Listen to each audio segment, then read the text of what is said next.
Gil, the live stream thingy is right over your face. It's blocking your face. I know. It's not all about me today. It's all about Monica. No, but we have to So see you're your gonna have to face. go like. I know. I don't know how to move it. I tried to do that last time. Move your monitor. Can you move your monitor like that so we can see more? There you go. See? Yeah, we could do that. Yeah. Yay, that's better. Yeah, that'll work. That's a little better. Hello, Simply Katie Walks and Tammy with Mountain Grandma. Welcome. And Tammy, if you would share this out on your community tab to get a few more folks in here. I shared it out. I shared Heather's out and mine out too. So, yeah. Oh, there you are. Hello, Andale Homestead. How are you? Hello. Please share this out to get a few more folks in here. Yeah. So basically, I did ministry today over in Abilene, Texas, and we handed out 12 bags to the homeless. Well, we ran into 12 men and one woman. That's all we had today was one woman. Wow. With all that for some reason. And we brought a lady from the church with us. She wanted to do a ride along. So we didn't bring as much stuff with us, but we handed out non-perishable food, toiletries, drinks, some blankets. And we actually had one container that had like bras and stuff in it for the women to dig through. That's cool. So that one lady got to dig all through the bras. I think she picked about 4 of them out of there. So welcome in, and Carol with the Rambling Peach. Welcome in. I think we have Jen scheduled, and then I need to sit down and try to schedule a few more guests. So if you don't recognize her, this is Monica from Bland's Promised Land Ranch. She's in Texas like me. And then we have Heather. Heather, you want to tell us a little bit about your channel in case somebody knows you? I'm Heather. I do a lot of, I have got cows and goats and chickens and bees and crafting and sewing and preserving and all kinds of stuff. Heather is multi-talented. Yeah. I want to grow up to be Heather someday. I know, right?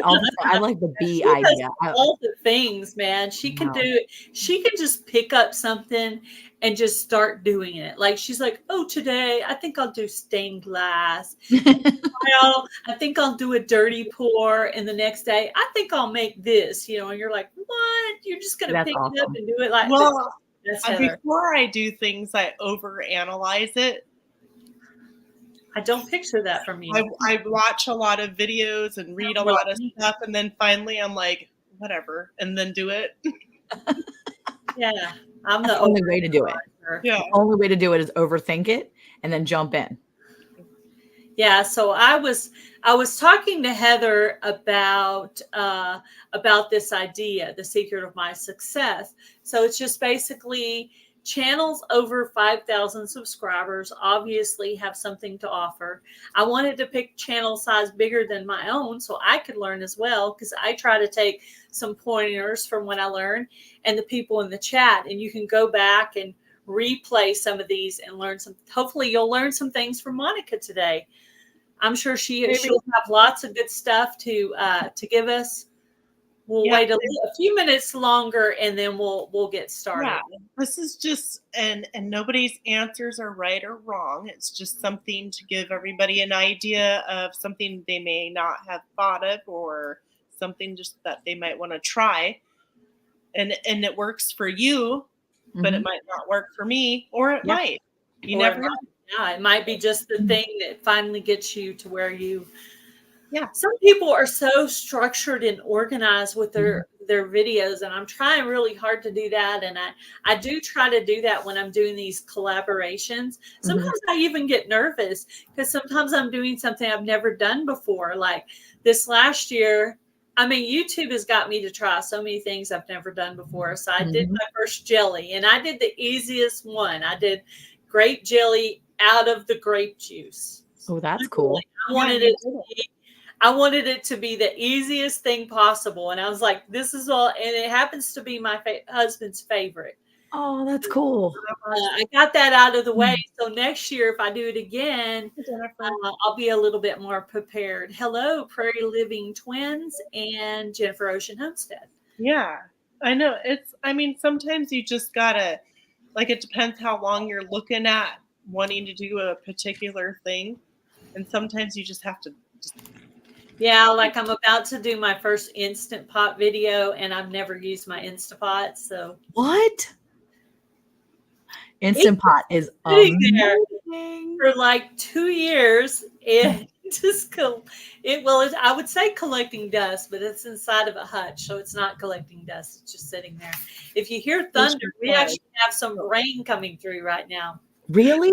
Yeah, maybe it's coming your way there, Monica. I'm sending it over. Maybe it will. I'm like looking to see what. Maybe it'll come now. Yeah, she knows if it's near me, it could be near her too. It's too far away. You've got a big storm on you right now. Yeah, that's a nice thunderstorm. Yeah, we could use the rain, and I actually have a fall garden, and our lake is very, very low. It's so low that we haven't really taken the boat out on it because it's actually at a dangerously low level. Oh, wow. Is that normal this time of year, or is it not? Sometimes we go through periods of rain and periods of no rain, and we just happen to be. But anyway, my zucchini squash is not doing too good in the raised planter, but the butternut squash is hanging on, and there's several of those on there. But the zucchini does not like that raised planter, so I know never to do that again. I don't think it had enough root room. Maybe it wasn't that it had enough. Maybe it's just that type of zucchini. Because there's so many different types of zucchinis. Because I think Sandy, hey there, I think Miss Sandy has said before that you can put zucchini in raised beds, even if it's a smaller bed. I don't think the zucchini. I have small raised beds that I usually put them in, but this one's like a raised up off the ground kind. Yeah. I don't think they need to go very deep though. How deep is it? I don't know. It could be. I've got wild. I had a really bad bug year, so it could be just like a bug found it. Yeah. I've never grown a fall garden, so I thought I'm just going to test this out and see how it goes. Yeah. Wait, you have wild zucchini, Heather? Yeah, from my compost. So I intentionally planted stuff in my raised beds, and I've got pumpkins and zucchini just popping up everywhere. Yeah. That's the rogue plants. They like to go rogue and just do what they want. This is my year of zucchini and pumpkins. That's cool. Are you grinding? And are you finding that you're trying new things? Like, are you dehydrating them and grinding them to powder or anything like that? Have you tried something new? Yeah, I do all kinds of stuff with it. I feed it like all my livestock and stuff like that. And I also do I make a lot of pumpkin bread and pumpkin rolls and stuff like that. So yeah, we do with our zucchini. I love to make zucchini relish. It actually, in my opinion, zucchini relish and pepper relish, like just with sweet peppers, they keep their crunch, they keep their form. So when you're eating sweet relish, like 6 months later, if you have cucumber relish, it seems so mushy compared to a zucchini relish. It keeps a little bit more crisp. And so if you're putting it on hot dogs or eating it on whatever, we like to eat ours on tuna fish.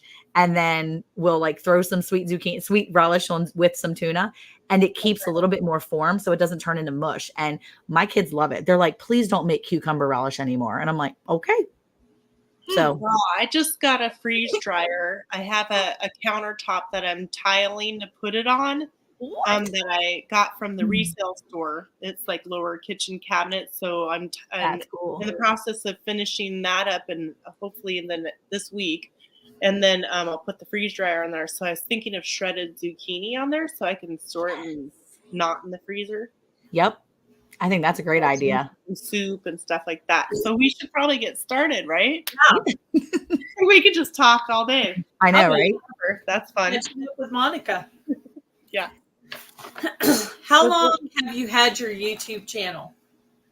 So technically we started our YouTube channel in like 2015 or 16 when my son said, hey mom, you should do YouTube videos. And I'm like, no, that's weird. And he's like, no, it'd be really fun. Let me make you a video. So we made 2 videos. He did them. He edited them and had fun with it. He was 15 and we just put them on private, and that's where it went. So technically, we've had our channel since 2015 or 16 or whatever that was. But we actually started our channel as a couple. Eric was on board with it in the end of 2020. It was right about the time COVID was going strong. And he had lost his job. They told him he was not needed anymore. He had this really fantastic job all through COVID, and he didn't have his job anymore. So he went from having this wonderful job to almost overnight having nothing. And so Eric is not the type of person that can sit still at all, ever. And so immediately, hey, Troy, he started getting in my business. So he's like in my garden. He's like in my kitchen. He's like here. And I'm like, bro, I love you, but you need to find something. And at the same time, we had a cow go down. And she went down and we couldn't get her up and we were having all this trouble. And I was like, hold on, let me go check YouTube. Because when we moved to Texas in 2014, we didn't know how to do any of this. We didn't come from a gardening or a farming background. We knew nothing about farming, nothing about the animals we were raising at all. We YouTubed everything. And so because we were avid YouTube learners, I was like, hold on, there's got to be something on YouTube. Let me go to YouTube. And I looked up, how do I pick up a downed cow? How do I help her up? How do I fix my cow? How do I get my cow up? And everything's like, you have to have this equipment. You have to have this equipment. And there was nothing for the person that didn't have that equipment. Right. And we were so flustered. We were so frustrated. We didn't want her to die. And so I happened to talk to a lady at the feed store and she's like, why don't you just use some straps, some ratchet straps? And I'm like, well, I guess so. And she said, she said, but we would use this. And I'm like, well, we don't have that. And so Eric made do with what we had, which were very heavy duty ratchet straps. We got her up and she had just been wormed the day before she went down. So this matters because when you put medicine into an animal to take care of them, because they look a little sick, you have to have a withdrawal time before you can consume that animal safely. Yeah. So I knew that if she had that medicine, I would have to have her withdraw for 14 days because she literally just had medicine that takes 2 weeks to withdraw. So I would go out there every day and say, I love you, but you have 12 days to walk again. I love you, but I need you to be up again in 10 days because if you're not, this is it. I love you. You have 9 days. And every single day he would go out. He would pick her up with these straps that we had to figure out how to do. He would do all that. And finally I said, Eric, we need to make a video because there's somebody else that's doing this that has no idea what they have a cow that's down and they probably love them as much as we love ours. And they don't want to see them go, but they need to do something. And we need to help somebody. So he made a video. And the very next day, which was day 13, she got up and walked on her own. She decided she didn't want to die because I kept saying, I love you, but if you're not up in 4 days, I will have to eat you. Like, I love you. Oh. Like, I dearly love you. It was very hard. All of us. And it sounds really funny now. She ended up being pregnant and she gave birth 6 months later. Apparently she was a little morning sick and she decided she wanted to and go down, but she was down for 13 days. So with all of that, he made a video and I said, there's a need. Because not everybody has the answers out there yet. Is the cow okay now? So she lived another 3 years and we recently did a goodbye video on her last November. We had to put her down. Yeah, that happens. Yeah. Anyway, we won't talk about Clementine, but we did a video on her last year and it was very hard because she went down another time and we realized that as much as we love her, because she was like our dog cow, she was the one cow that you could literally like lay on. She wasn't a milk cow. She wasn't hand raised by us. I mean, she was, but she was one of those animals that you just love. And we didn't need her on this farm she wasn't the best producer. She only gave us a calf every other year. Typically you don't keep those. But we kept her because she was like our therapy cow. If you imagine, you have a cow that's like your therapy animal. Yeah, there's always that one chicken that does that too. There's always that one. And she was that one. And so she was great. She gave us another calf. She did wonderful. I mean, just beautiful, wonderful calves. And when we had to put her down, we had to make a really hard decision. And we did a video on it and everything last November. It's been almost a year. And she literally, yeah, it's exactly what she was, Tammy, a dog cow. But she was our baby. And it was probably I will say, it was the hardest decision we have ever had to make on this farm. In 10 years of doing this, that was the hardest thing we've ever had to do. Losing animals is hard. We actually just lost a chicken pretty recently. Did you have a question, Heather? Yeah. So how many subscribers do you have currently, Dina? I think we have 51.5 thousand. Nice. So I think we're at 51,500 is I think what we're at right now. I was looking at that earlier. Somebody asked me about it. One of the kids was like, how many subscribers do we have? Do you have this many yet? And I'm like, no. They always want to like ask me. And then I always say no. They always want to ask me some ridiculous number. They're like, do you have 100,000 yet? And I'm like, no, stop. They're like, when are you to that? I think you'll probably get there. Well, that's a dream. That's a goal. But they ask me ridiculous stuff just to mess with me. I think sometimes they're trolling me in my own house, actually. So yeah, well, they have quite successful parents, so they should be proud, really. Well, they always want food. They say, when you hit 100,000, can we have an ice cream party? When we hit 50,000, they were like, we should have an ice cream party for that. And I was like, you just want food. That's all you want. Ice cream party anytime. I know. I'm like, I don't understand. But yeah. What do you think is the most important thing not to do on your YouTube channel? Like, ooh, don't do that. I think one thing you shouldn't do on your YouTube channel is put value in the comments. I mean, maybe that's not what you're asking. I mean, I just don't think you should put too much stock in what other people think of you as a channel. I think sometimes when you're doing this for whatever reason you're doing it for. Obviously, if you're doing it for everyone else, I'm doing this so that people can see what our family is doing and we can share knowledge. But I think what you shouldn't do is cater your channel to what you think other people care about or want more. I mean, obviously, I want to cater to my people, right? I want to put out videos that it's good content, good videos that my subscribers will want to see or other people will want to see. But I am not just making videos for them. I'm making videos for us as well. So we share that, if that makes sense. I think that's great advice. I just don't think there's anything you shouldn't do. I mean, don't cuss. I don't think cussing is good. No. So be you. Always be you. Yeah, be you. Always be you and have fun. I just think, honestly, you should just have fun. My oldest child having fun, you should maybe be doing something else. That's what he said. He said, don't ever do something that you're not having, like that you're not willing to do again and again. If you do something and you hate it, don't keep doing it. However, I do force myself to do things that are out of my comfort zone in hopes to get better at it. Yeah, that's true. So how helpful do you think collaborations in growing your channel are beneficial or not? Yeah, I think collaborations are great for growing your channel. I think they're a huge help when you do collaborations that you enjoy, and that you're doing collaborations with people that you see value in as well. Like I have done collaborations with people before and I absolutely love it. I love doing collaborations with Tony at Kettle Kitchen. I'm just going to say that. And we have a good time. I usually have a good time with it. There have been collaborations that I've had to say, I can't do this right now. I am so busy. Like there's just nothing that I can't do it. Yeah. And there's been collaborations that I've said to Eric, hey, there's a collaboration and I think it might be really cool. And he's like, yeah, but does that fit our channel? Do we do anything like that? And I'm like, yeah, no, not really. But we could. Yeah. Oh. And I have said, I'm like, but he's like, yeah, I mean, if it's something you really want to do. And he's like, nah, really. Then I'm like, I really don't. He's like, well, then don't do it. So yeah. Yeah. Thank you, Troy. You're so sweet.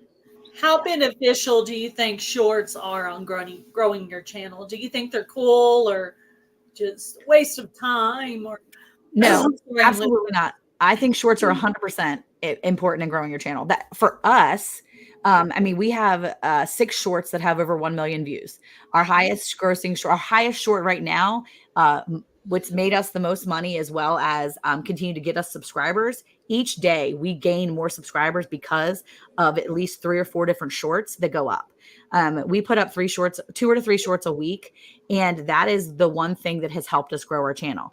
I don't love that part about it. I don't want to be one of those channels that are just a shorts channel, which is why I try to put up weekly full length channel videos. But our shorts have been extremely successful for us. What is the basic content of the shorts that have done the best for you? Most of ours are cattle niche. They've thrown us right into the cattle niche. If we have cows in it or animals in it, we label it as pets and animals in our background. Hey, Beth, and hey, guys. Then if we label, as long as we're dealing with animals, they love it. They don't really love us pigs. They don't push that out. But cows, cattle, that's the niche they've thrown us in. When it's anything else, we get very low viewership. But our highest viewed short as of right now is the Diddy short, where he got his head caught in the cattle ring. And it's a longhorn that has his head caught in the cattle ring. And Eric's real he's real smarty pants about it. At the very end, he's like, well, there you go. Walk of shame. And as he's walking away, we have more people having a bad, mean things to say about that. Oh, we have so many people that are like, you should have put something different out. Why did you do that? And I'm like, people want to comment. They want to give their opinion. That has almost 7 million views. As of right now, it has 6.9 million views. And I'm like, keep on giving me your opinions. Fine with me. Go ahead. So, yeah. So they have helped me. Yeah, exactly. So do you think that channels should stay in their own genre of, like, I don't know, an example people that they view or they are friends with or that they collaborate with? Should you stay in your own niche? Your opinion on that? Hello, Tina. I think honestly, it's what you want to do, right? I think in the grand scheme of things, your channel is you. If your goal is to make money, to get monetized, and to make it a career, then I absolutely think you find a niche, you lock in, and you go for it. And you stay in that niche. And the reason why is because that is what YouTube wants. If you want to make money and make this a business, then you lock in and you do what your boss wants. If your boss wants you to talk about cattle all day, then you talk about cattle all day. And exactly, Heather, because it may not be the one thing you want to do. But if you look at it as a business, and there's a lot of channels that have looked at it as a business and they work their way around it. Our channel is Bland's Promised Land Ranch. So we have a lot of encompassing things. We can put a lot in that. But if our channel was just Bland's Cattle Ranch and we only talked about cows, that's all they would want us to put in. I wouldn't be able to do the cooking videos. I wouldn't be able to do any of this other stuff with my family. Every now and then I do a family vlog. Yeah. It would be very hard, and YouTube would push us a certain way. And we wouldn't, and we don't make money on certain videos because that's not our niche. So I think that if you want to make it a business, yes, stay in your zone, stay in your lane, stay in your niche. But if you don't care, that Gail Southern Living kind of follows Southern Living. So I cook exactly in the fall and winter, and I garden in the spring and summer. So I kind of do half and half, because I have to have something to do in the winter and I have to have something to do in the summer. And those are two things I like to do. And then I also have chickens, of course. Absolutely. But I think that your name encompasses it all. I think if you've created a channel that kind of covers all of it, great. But if you're specifically a biker channel that all of a sudden wants to get into homesteading, I'm going to say, hey, be the biker homestead, but go for it that way, or be the biker guy and then be the homestead channel on a separate one. Make yourself two channels. I like that way. Like now I have I just think that Hearts Ministry channel just for ministry. Exactly. And a Gail Southern Living channel for everything else that I want to do. Do you think it's a good idea to say thumbs up, like, and subscribe at the beginning, middle, or end of your video, or do you just not say any of that in your videos? We always say it at the end. People dip off at the end. If you look at your stuff, if you look at the analytics, people dip off all the time. We have commercials in some of our videos now. We have sponsors so that we are able to put commercials in the center. I noticed the spike and I noticed the dip right at that commercial. I'm gonna be honest, I fast forward through commercials too. Okay, just it happens. It's life. But I say it's not a problem. I mean, if you have subscribers that don't mind you saying that, they continue to say it. I won't say that on other people's places. I'm not going to go into someone else's live stream and be like, come subscribe to me. I don't care how many people I have in my. Yeah, yeah. There's rules. There's rules. In Follow the rules. in your own video. In your own video. Yeah. I think it's fine. That's my opinion. I don't care. And I don't mind when I see people asking me to subscribe, because if I'm watching your channel, I'm probably subscribed.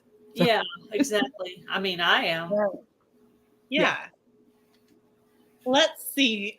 What type of content helps to grow your channel the most? Shorts, videos, lives, or all of them? So I think lives really helped us at first. I think the lives were really helpful when we were a smaller channel. I think mainly because you're able to really see our personality kind of right on the reel. And you can see myself and Eric, how we interact on our Thursday live, and you either hate it or you love it. I feel like there's really no happy medium there. I think I come off because I think sometimes I come off really aggressive or whatever with Eric, and that's just us being playful. We've been married for a long time. We got married when we were 18 and 19. I met him when I was 16. He was 17. Like, we've been married a very long time. And when you have almost 30 years, that's exactly, you just do life, Rainy Ridge. Exactly. And when you're married almost 30 years, you're more playful and you can just get along and be like, hey, he can say things that other people could not get away with. But when you see us on our live, I think that you understand who we are, and you're either more interested in going to look at our videos, or you're just like, no, these people are too much for me. And then you go away. But I feel like overall lives were really, really helpful. And then when we started doing a short starting 2 years ago, we started doing shorts every day. We did shorts every single day, 5 days a week. We just put out a new short, and we tried it for like a month. Yeah. We had seen the biggest jump in subscribers. We saw people coming and checking out our lives. We saw a huge jump in just views in general. Obviously, if you're putting out shorts every day, they're going to be seen, but then YouTube will pick and choose and start pushing them in front of people. And our very first video that went viral was me standing in front of this closet right here talking about beef and a can of beef. And people were like, you put beef in your closet? I mean, there were so many opinions, but that short got us and started spiking us up. And that's if you're a prepper, if you're a homesteader, you're also a prepper, and no telling where you might have your food. I'm just saying. Yeah, I got closet beef. I like closet food, china cabinet food. It's everywhere. Everywhere, yeah. Well, yeah, hopefully that answered. So lives were great at first, and then shorts really took off our channel.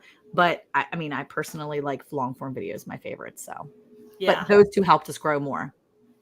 Yeah, I go through sporadic moments with shorts. I'll do them and then I'll not do them. Yeah, I did a video, a short the other day, and it was I went to the pet store. So I was doing 1 minute videos of all the different like things that were in the pet store. So I could have some shorts of like crawly spiders and things. And there was little mice, and one was running on the wheel. And I think I didn't mean to, but I called it workout. And so immediately, like the views went pop, pop, pop, pop, pop, really quick, just like that. Because I think I thought it was actually like a human workout. Yeah, it was the mouse working out. Hey, there you go. I think that too. That's important too. If you're title. Yeah, if you're doing shorts, it's good to have a good title, a good thumbnail on your shorts. It's a good idea to make those shorts just as much of a quality as you would do a long form. And I think that's where a lot of people go wrong. They think, oh, it's just 60 seconds. I'm just going to do a quick short. I'm just going to throw this up there. If you keep your shorts, if you have standards for your long form videos, that standard needs to be the same as your shorts. And if you do that, I think people are going to see the consistency across the board on your channel. That makes a difference. Have you ever been to a YouTube meetup? Yes, I have. I've been twice to the Mid-America meetup, or I went to the Mid-America meetup, and then I went back to the same place, and it was like, I don't know what the last one was called. It was up in Oklahoma. I went to 2 different meetups. It was fun. I had a great time. Oh, good. Yeah. That's cool. Yeah. They don't have a lot of meetups West Coast. Yeah, you guys are just like hanging out up there, just kind of doing your thing. Everybody who does puts these together, and all the people that go should just take a vacation. Go up north. Yeah. Go on. And go to Oregon.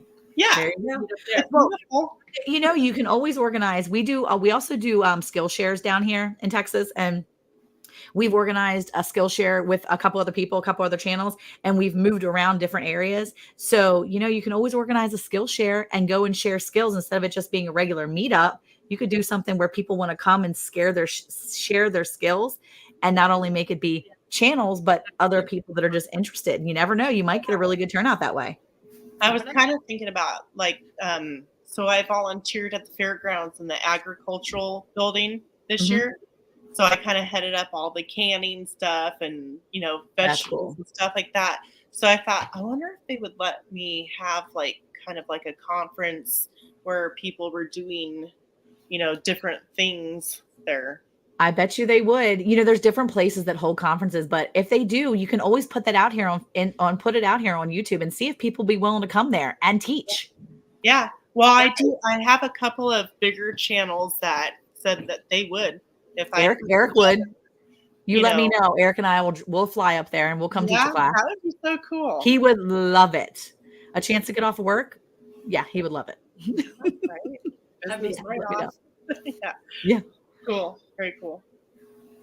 Am I the next question? Yes. I am. Sorry. We try to go back and forth, but sometimes we forget which one. Yeah. We start laughing, you know. Do you think YouTube meetups help grow your channel? I think they can. I'm going to be nice about this. Let me think. Yes, I think they can. Okay. That's all I'm going to say about that. Okay. That works. Hello, Mona. There's definitely more to that story, but we'll let Maury know more.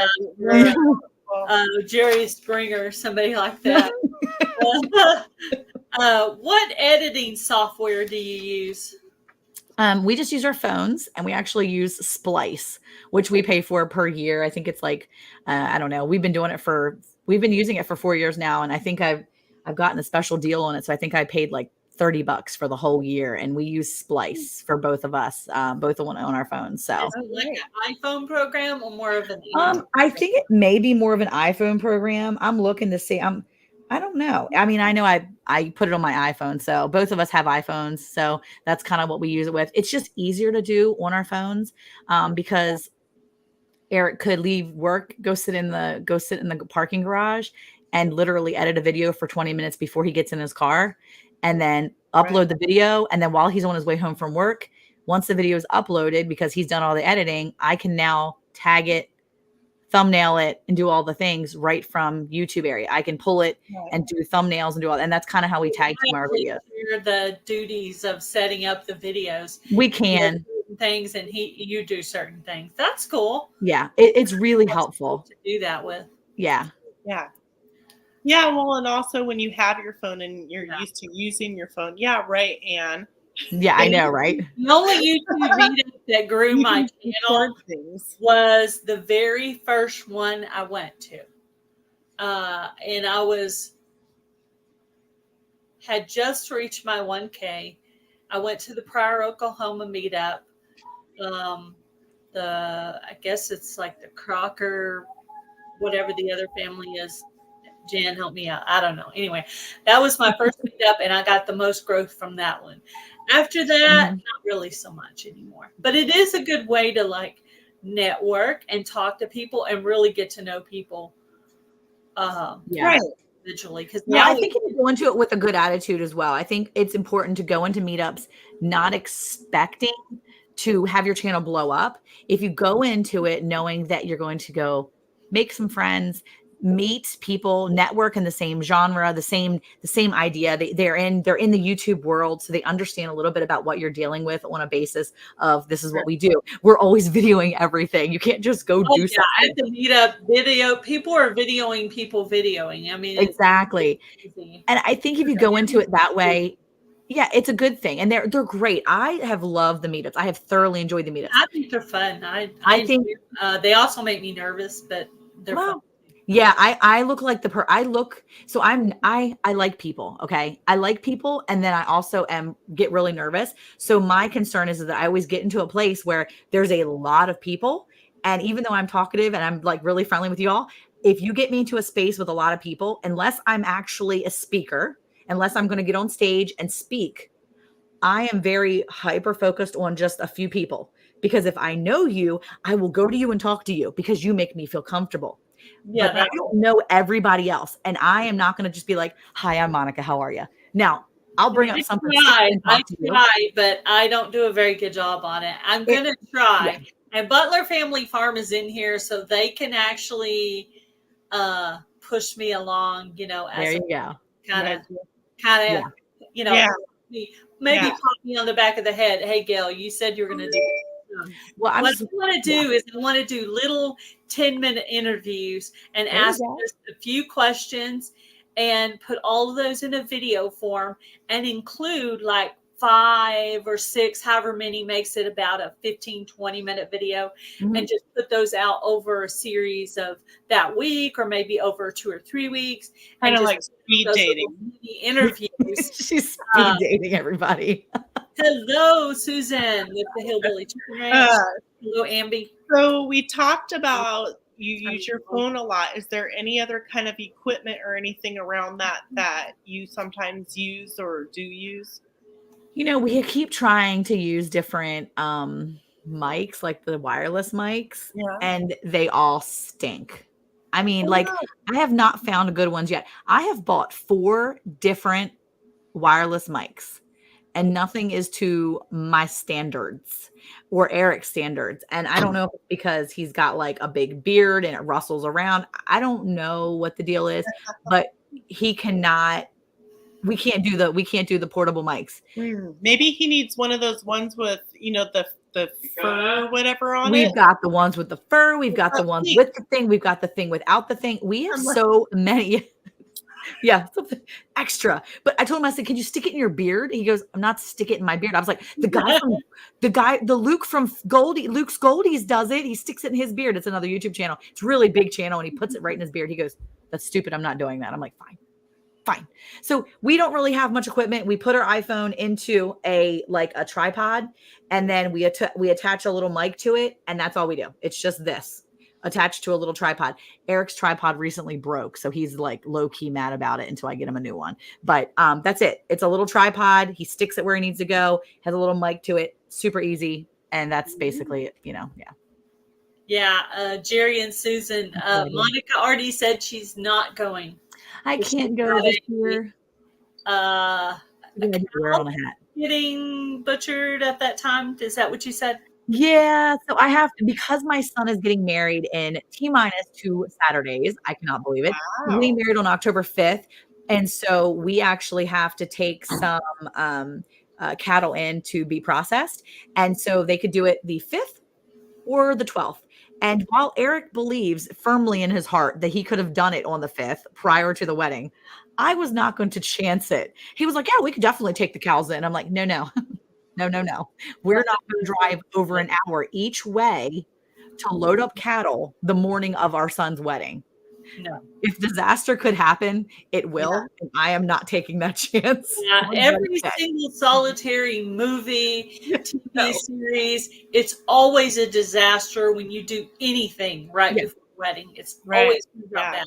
So yeah, I'm like, how about we just wake up and we just enjoy the day? We have our family and friends in town. We don't do anything extra. So he's like, fine, we'll just do the 12th. I'm like, yeah. Is there any other things you pay for as far as programs like, Canva, TubeBuddy, StreamYard, a thumbnail maker? Do you have anything like that? So I pay for Pic Collage. I am pretty much I live in the 90s. So I pay for Pic Collage every year. It's like $30 a year. I've been doing this for, I don't know, 15 years now, however long I've been paying for Pic Collage, because I use it for school, because I homeschool my kids, and I use Pic Collage for everything. It's just easier than Canva. It's before Canva, there was Pic Collage, and it's like a 18-year-old girl. It's basically like child play. But anyway, I use that. You mean it's my caliber? Yeah, it's literally like little kids. It's like pic collage. It's like make your fun little videos. Like it's so If so you little would have minutes. said if it was from the 80s, you would have had me hooked. It's literally like the 90s is what I'm thinking. Because I was born in 78. So I know like the 80s, 90s. This is like this reminds me of the 90s because it's looking like, it looks like Zach Morris made it or something. Like I've got Saved by the Bell vibes coming out of this. So needless to say, I use that, Splice, and then I do use vidIQ, not like any specialty version. I just started looking at vidIQ recently and kind of having a good time with that. But I just kind of started all that. So I haven't really used much besides that. That's just been my jam really. But I just use YouTube Studio for a lot of my background stuff. I use that to really keep track of the analytics and learn things, and YouTube in general. So I don't really pay for anything else. Yeah. Yeah. It's good to know because sometimes people will get into buying fancy equipment, paying for lots of stuff. And I want them to know it can be done with simple equipment. So basically, after they hear several people tell them this, they'll be like, "Oh, maybe I don't need all that." So it should save a new YouTuber from buying things that they don't need, or maybe things they might want to try. And so, absolutely. So I heard from somebody, I can't remember who it was, like say you want to do photography or whatever, recording videos. Start with what you have and grow out of it. And once you know all the functions of the thing you have or the thing you can afford, once you grow out of it, then you move up a little bit. And then learn all the things. And you just keep doing that instead of going way out, beyond whatever and not even know how to use hardly any of it. Well, my dad told me one time, we got married really young. And my dad said to me when we got married, he said, "Look, Monica, when you're young, you want everything right away."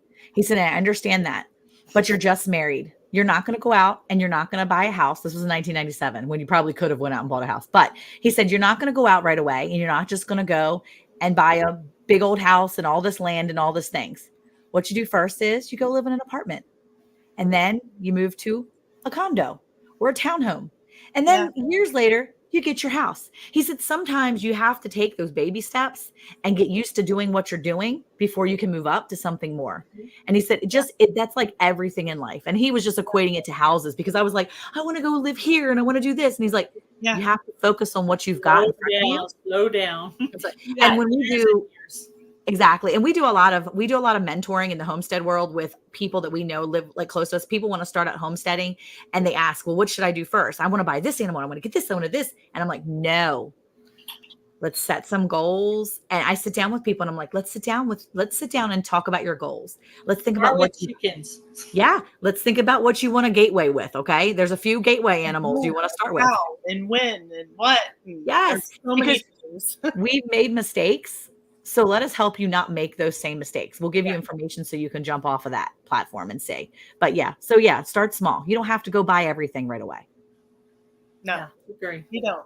And you need to really learn, like if you got the property, no matter what size it is, even if it's just a home with a front yard and backyard, you need to know what does what each season around the place that you're living at. Before you put the chicken coop that could be flooded or something, right? We have an area of our yard that pretty commonly floods. So we decided where we were going to put it based on my hubby put a fence down the middle of the yard. This half of the chickens is chickens. This half of the yard is gardening. So the chickens stay out of my garden. So when Kathleen on my Alabama farm life is griping at her chickens for being in the garden, I'm like, I got this. I don't have that problem because so we have these trees. Well, there is one area that floods, but we have these huge trees. So we have our chicken coop and there's just a little bit of light in between. So they get some sunlight, but the trees do this and there's just a little bit right here. So they stay pretty well shaded, but they have some light. Yeah, that's nice. Anyway, my husband's got a pretty good, I think he did a really good job with the way he set it up. Yeah, sounds like it. Okay, they're so all the time. now are you ready? This is the hardest question, I think. Go for it. Yeah. What are the top 5 things that every YouTube channel should be doing? Okay. Top 5. 1, you should be putting out content that you want to see. If you don't want to watch it, don't put it out. If you can't go back and at least watch it one time, you shouldn't be putting it out. 2, always tag your videos. Always tag your videos. I'm going to say it one more time. Always tag your videos. And you're referring to hashtags. I'm referring to the tags in the background of it. Go find yourself a way to get into YouTube Studio in the background. Make sure you are tagging in the background, not what everybody sees all the time. You don't need to show everybody and their mother your tags. Not everybody needs to see all your tags in the description. You should have a minimum of 2 to 3 hashtags in your description box. They should coordinate with the ones in your title, and put those same ones, the same 3 to 5, in your back end, in the box, back in the back end. And you hashtag it. Now, you don't write hashtag, you just write it. So you write cattle, farming, farmer, farms. Yeah. Sometimes you even write farm. You know why? Because people will write cattle farm, FRAM or frams, and you can capitalize on people's mistakes. So if you misspell something often, put that word in there once or twice misspelled. You watch how many times it helps, because people misspell things. I used to do that. I used to tag Gail every possible way you could spell it. I don't do it anymore, but I used to do that. But it matters, just like Milk and Honey Heritage Farms. That's one of those things I used to do but stopped doing. You should keep doing it. And when she writes farms for her, like her last name Farms with a Z, she should write it with an S every single time in your hashtag, and then write it with a Z. Because what's going to happen is somebody's going to meet Heather and say, oh, she's from that Milk and Honey Farms farm lady, the Milk and Honey farm lady. They're not going to remember it's a Z all the time, but they're going to remember Milk and Honey Heritage. Oh, Milk and Honey Heritage Farm. And they'll type it in specifically. They're not going to remember the Z all the time. That's a good idea. And when they remember farm, when they remember Milk and Honey Heritage, they'll remember Milk and Honey Farm. They'll remember all that. Put your name in there 100 different ways. Now you only got 500 characters or 5,000 characters.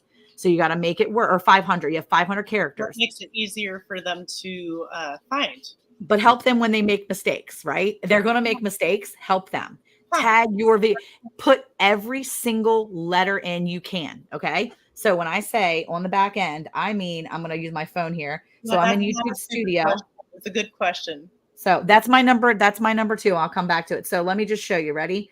On one of my shorts, we'll do the short that Eric put up yesterday. It has 2,000 views. Let me go into it real quick. Okay. On the back end of it, we're going to go to the back end of it right here. Okay. So this is in my phone. We've got on the bottom of it right here, it says more options, tag, shorts, remixing, category. There's my tags. Yeah. More and tags. See all those tags? Yeah. Farming, cow, short feet, all those tags.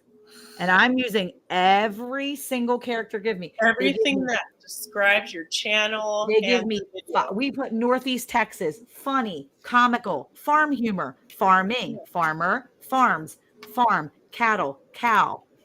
Anything you can think of. Prep setting? Do what?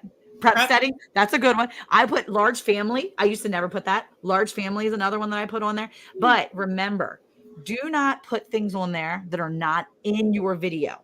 If you have a cattle video and you put on there Milk and Honey Heritage Farms, and that's not your channel because you want Milk and Honey Heritage Farms because you saw that was a really fun hashtag that you thought, I'm using your channel, okay, as an example. But don't be tagging other people's channels if you didn't talk about that channel in there. And this is the one thing that bugs me about meetups. You get to a meetup and you meet a really popular channel. Here's my soapbox. You meet a really popular channel. They got 100,000, 300,000, whatever it is. And now on every single video, you got hashtag Crocker, whatever it is. I'm using that one because they're the ones that showed up at a lot of these big hash ones for the first time, right? Yeah. You don't talk about them in your video. You don't know them in the video. They're not in the video. Don't tag them in your video. It's not going to help your YouTube channel. Here's why. They're not in there. And this YouTube is now smart enough that it knows what you're doing. And you're not going to get pushed out. Don't do it. Now, if you're in your channel If I'm in my short and I'm like, don't forget, I just love Heather over at Milk and Honey Heritage Farms, and I'm screwing up your channel. Sorry about that. But if I'm like, yeah, Milk and Honey Heritage Farms channel, Heather, she's my favorite, blah, blah, blah. And if I say that in every single short, fine, I can tag your video out the wazoo. Tag your name in the back end. But if I don't have your name, if I don't refer to you, if I don't have your little sticker if I have your sticker on my cup and I show your sticker to Eric, if he has a sticker for like Lisa from Yogi Hollow, he had her sticker on there one time and it was a pig short. He put in his back end Yogi Hollow Farms. I was like, Eric, what are you doing? He's like, I had the sticker on my cup. I'm like, you're such a dork. You're such a dork. Lead people to her channel too. Exactly. And the thing is that, but if you go to a YouTube meetup or you go and meet people and you think that using their name in your back end will just get you views, don't do it. It's a bad idea. Maybe it will. Maybe it's great. And I'm only using the Crockers because they were one of the big ones at first that started doing. I think they're like one of the originators between a lot of these YouTube meetups, and I think it's fantastic. I love that. So I'm not bashing anybody, I promise. It's just, I think that a lot of people meet really famous channels, really popular channels, and then they just throw it out there and they use them. And that's not fair to your channel. And it's not fair to that channel. One, because you're going to get viewers that come your way and are like, wait, what?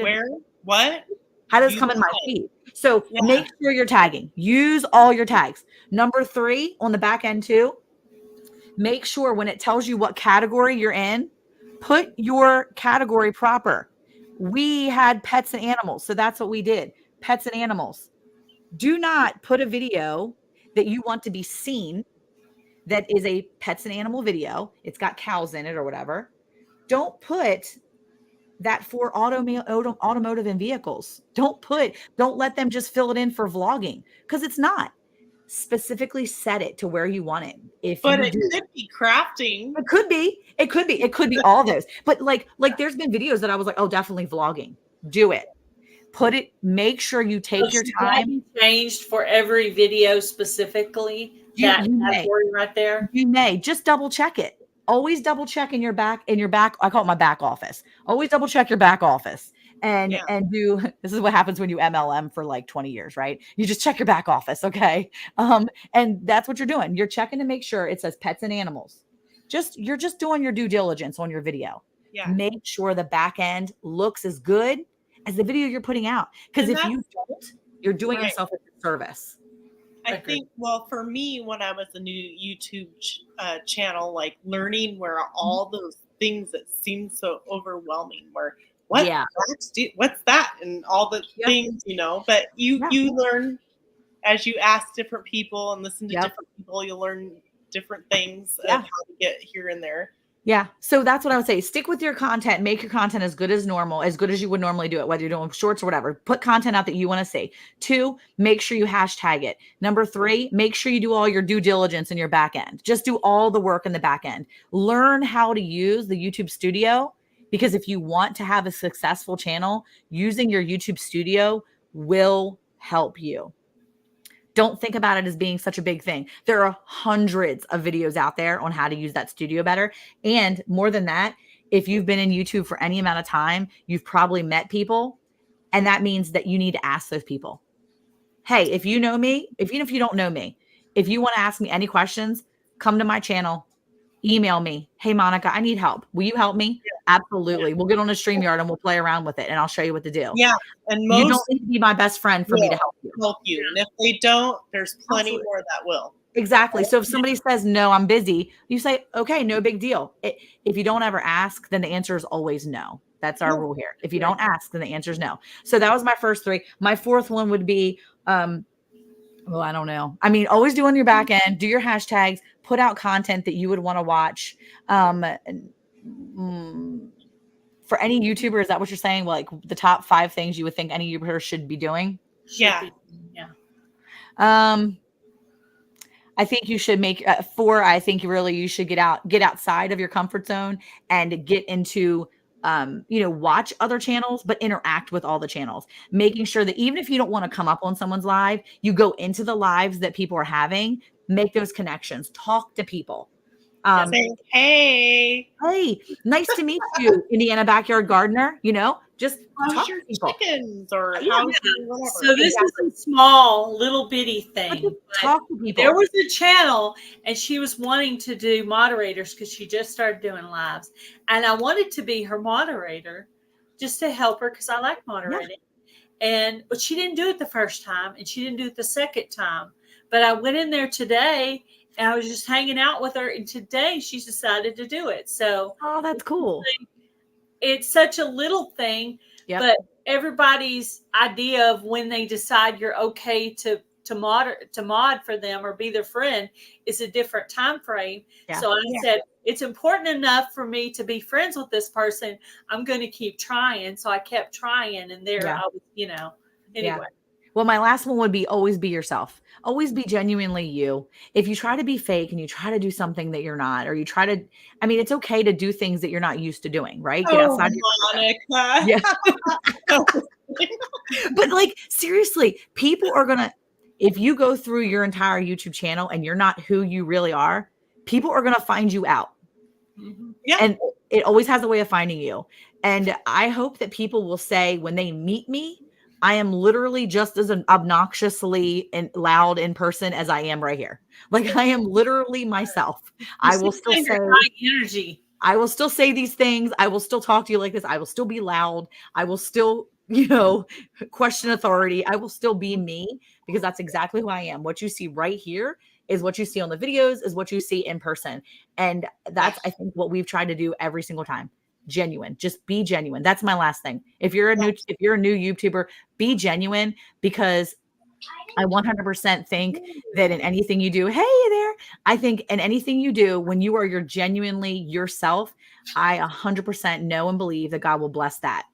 And I'm a firm believer in that. I think that when you do you, God will bless what you're trying to do because you're trying to do you. You're trying to be yourself and be genuine. And that's, I think that's probably the most important thing. For me, I feel like if I was trying to be not me, I don't even know how to explain it, but I feel like I would forget how to be the not me.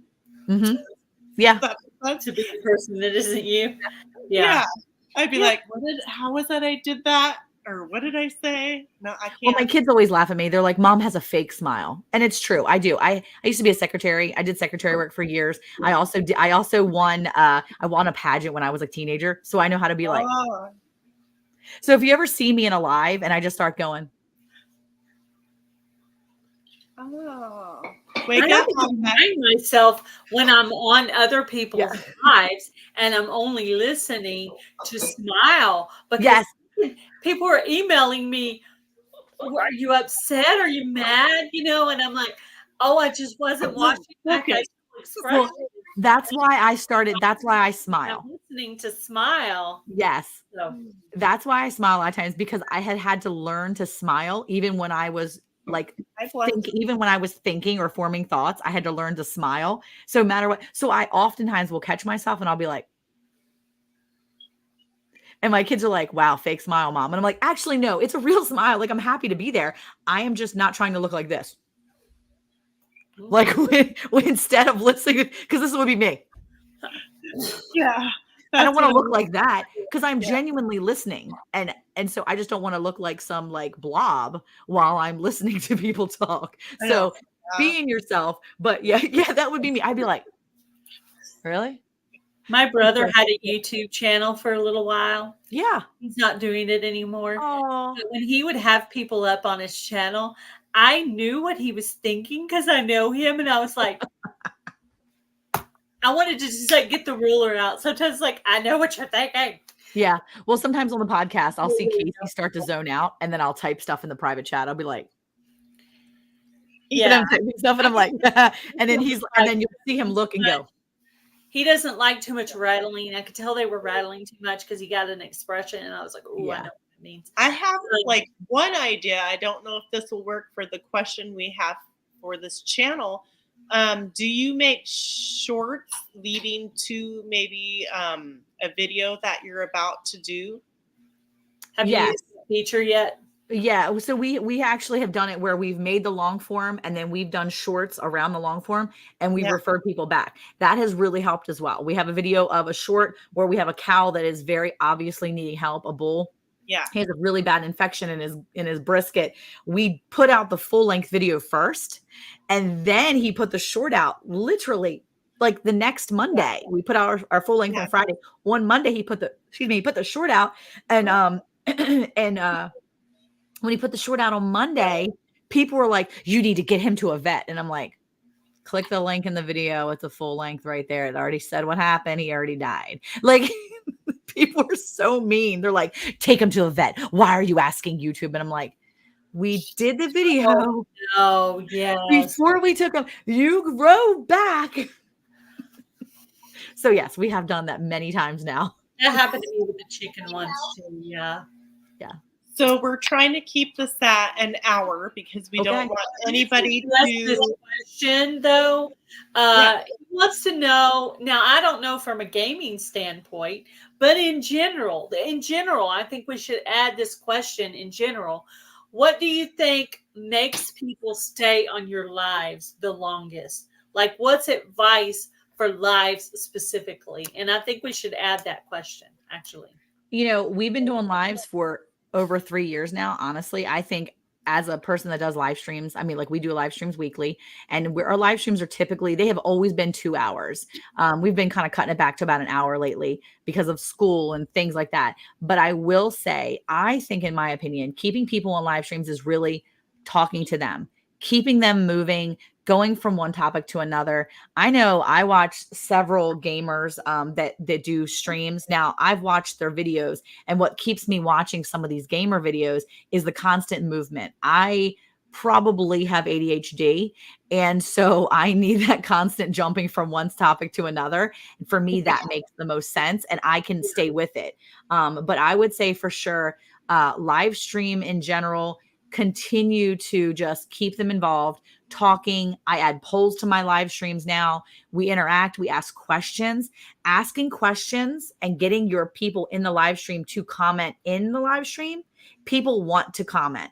They want to share their opinion. So as a gamer, if you can continue to talk to your chat, ask them questions, you may be getting a lot more feedback and they may stay there. Because if I'm answering questions and I'm talking to people in the chat, I think, oh, I'm going to stay in here for maybe 20 minutes.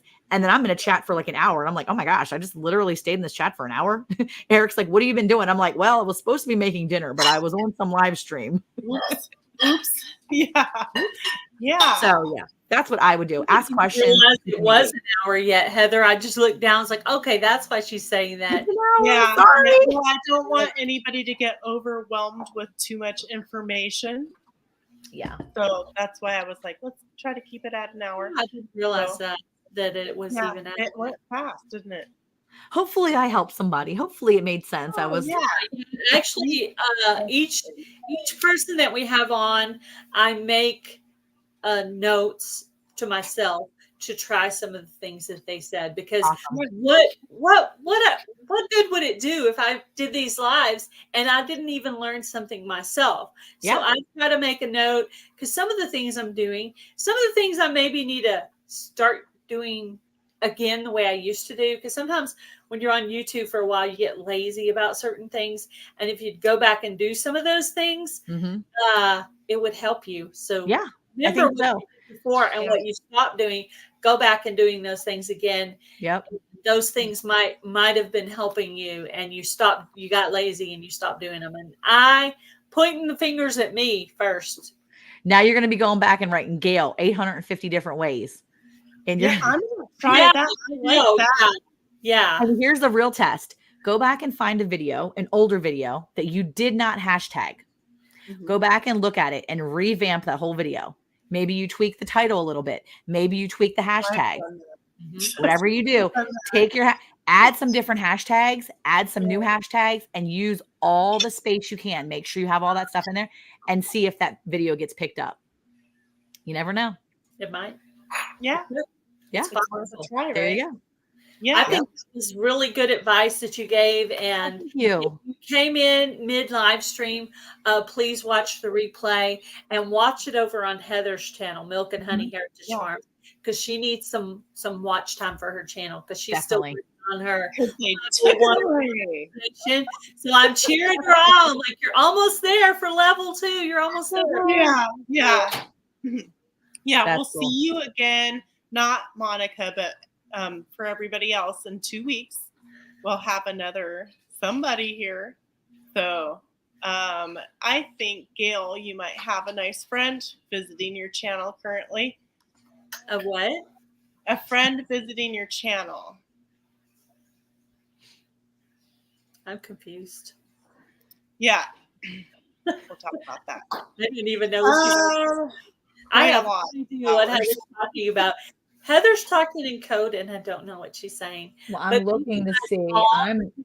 Maybe I missed a comment somewhere. I'm not a mod. So, yeah, thank you. I'll tell you about it later. Yeah. It was we have another creeper. Hey, creeper, we know who you are. I'm just saying. We know who you are, and we're telling our friends. Just so Dan might know that person. I don't know. So that person creates new logins, and he thinks we don't know, but it doesn't matter how many different logins. We still know who it is. You're so famous. What? I am. I don't even have people trolling me like that. Girl, get out of here. No, Ambi, we're trying to help everybody that has a YouTube channel. So it's not just normally you can, Ambi, normally you can email me questions, but right now I'm in the middle of the biggest giveaway collaboration, Fall Fest 24. So I'm really busy with that. But when I finish that, I'll try to answer your questions and help you out with what you sent me in the email. But right now I'm really busy with Fall Fest. It takes up a lot of my time. So just say. Yeah. I'm a busy girl right now. I'm sorry. But if you have a specific question, just email me and I'll email you back the answer. Yep. We'll send you a video related to your question. For sure. Well, thank you, Monica. Very much. Thank you for inviting me. Thank you so much. Thank you. It was nice to hang out with you. We haven't got to hang out in a while. Yeah. Thank you. Yeah, I know. Thank you so much. Thank you so much, guys, for coming on. And we may announce our new guest and we may leave them as a mystery. So check that next time and see if we're going to let you know or if we're going to make it a mystery. So thank you guys for coming on, and we will talk to you in a couple of weeks. Bye, guys. Yeah. Bye, everybody.